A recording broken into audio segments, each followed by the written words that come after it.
So classics is the study of the ancient Greek and Roman societies, and we look at literature, politics, religion, art and architecture, material culture, basically everything. So for the study of literature, we focus on the world of the hero module, and we study the Iliad and the Aeneid, which are both epic poems. And we also study the imperial image unit, which we can look at Augustus, who is the first emperor of Rome, through a propaganda lens, which is pretty cool.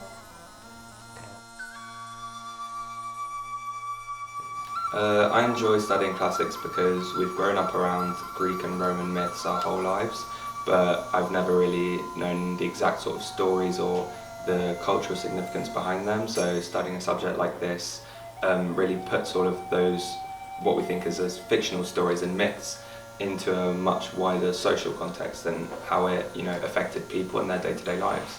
I agree, and I think another thing about classics that is so good is it covers so many different topics that you can go outside the lesson and do your own activity. So I liked women in the Iliad, so then I read Greek plays, and then it links to myths, and there's just so much you can do with the subject itself.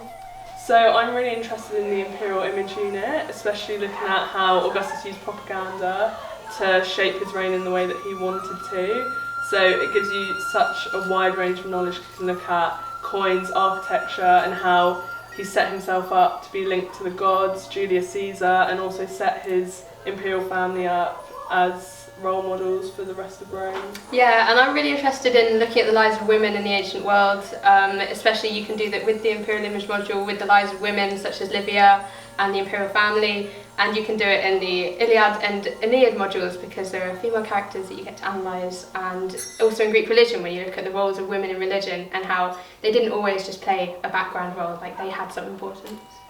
What I also find especially interesting is looking at and wondering whether the world of the hero, like through the Iliad and the Aeneid, if the Greek people and the Roman people actually saw the gods through the epic poems as the gods that they also worshipped. So when we look at the Greek religion modules, it creates a question of, through their practice, did they actually worship the gods of the Iliad and the Aeneid the same way?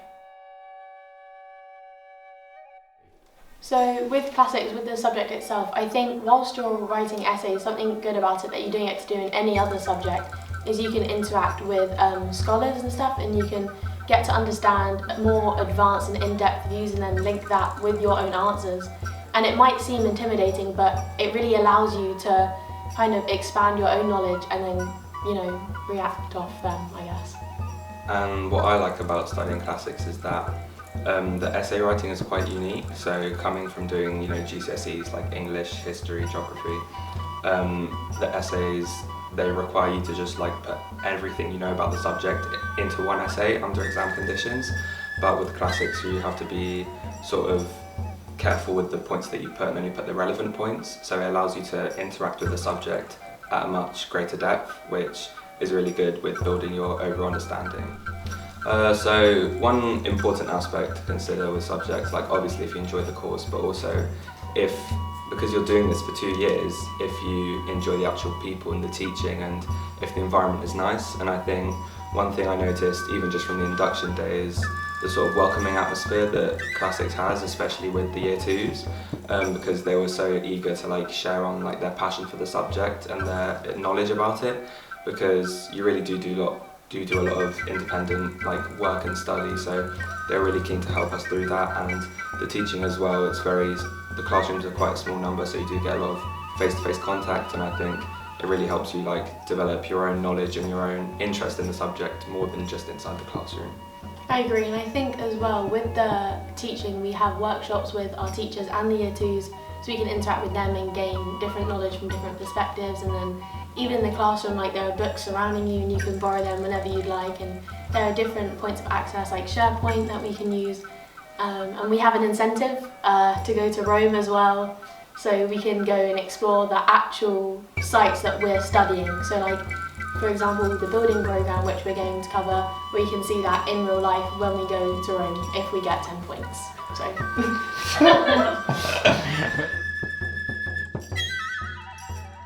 So we're all now at the end of our 2 years studying classics here, and it added to our lives so much. I mean, I don't want to imagine a world where I didn't study classics. I met these guys. We're all going on to study classics, ancient history related things at uni. I'm doing classical archaeology and ancient history. Hopefully doing classical studies. I'll do philosophy, specifically with ancient philosophy. Yeah, so we're going to take it into the rest of our lives, and the experiences we've had studying classics here really have shaped us as people. I mean, we practically live in this classroom and the British Museum, or outside on the mound where we have an archaeological dig going on, which you can watch in our last video. And yeah, I mean, I owe a lot to this department, and I think these two can say the same. Yeah. I mean, definitely with the A-level, it hasn't just taught us how to write in-depthly and with much understanding, with scholarship, with which classics is the only subject that does, and has prepared us for university, but with that level. But also just the community surrounding the subject, going out in groups on our own, with our own time, going to museums, going to see these exhibitions, wanting to go see plays, wanting to go see scholars, which I think you guys went and saw. Yeah, and even in school, like when we run workshops, and we just love helping each other and helping the first years, which they can tell you about. And yeah, it's a great department. Yeah, I think it just adds to like overall interest in our lives as well. Like I started classics at GCSE level and have obviously carried it on now and plan to do it for the future. And I feel like it's just an interesting hobby to have as well. We all do archaeology, we go to the British Museum, but also just in your spare time I find myself reading plays or poems and have just developed a really big interest. So you don't need any prior knowledge of classics at all. I'd never studied it. I'd obviously had some knowledge of myths, but it's not necessary whatsoever. And you read all the texts in translation, and I'm personally going to study an ancient Greek course, and our teacher did Latin, so he can help you with that if you're interested. And I think studying it in translation, you can also go beyond and look at different translations. So there was a talk by Emma Greensmith I went to, and she spoke about translations of Odysseus, and the subject itself, like I said, there's so much breadth to it that even in one word alone, you can study so much. Yeah, and in terms of like the ancient languages, when people see sort of the word classics on their subject sheet, they assume that we're going to be studying like ancient Latin vocab and Greek declensions, but we really don't cover like the language in depth. We just sort of look at specific words that we might need to put the actual translation into context. So I think it's good in the sense that you're not forced into studying like ancient dead languages, but the translation that we use doesn't completely detach the actual story and the actual subject from the real context it was in. One of the main pieces of advice I would give is do the reading, and don't just read the text passively, interact with it as you go. So whether that's taking notes, even if you think something's funny and you write something about that, you're still interacting with it. And when I first started and I saw the book itself, I was, this is the book, the first book you study. I was so intimidated by the size of it, and doing it along with my other subjects, I was like, how will I handle this? But you study it over a course of time, and whilst you study it, you look at different topics, and it's really not that intimidating, and I really recommend it.